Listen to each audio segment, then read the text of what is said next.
Oman hello guys, আসসালামু আলাইকুম। এই যে আমরা এখন বাবার বাড়ি আসছি, বোনের বাসা থেকে। এই যে সবাই খাওয়া দাওয়া করতেছে, মেয়ে, আপনাদের ভাইয়া, ভাইগনে, সবাই খাওয়া দাওয়া করতেছে। এই যে রান্না করেছে মুরগির মাংস, ডিম, ওটা পোলাও ভাত রান্না করছে, সব রান্না করছে, সবাই খাচ্ছে। মামনি তুমি কিছু বলো, টাকা ওইদিকে। আসসালামু আলাইকুম বলো। ওই যে খাস লজ্জা পাচ্ছে।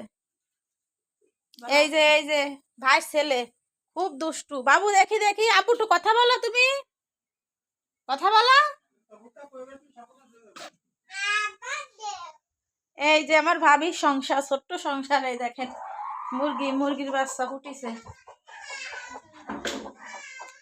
এই যে মুরগির বাচ্চা ফুটিছে এই 2 দিন। এই যে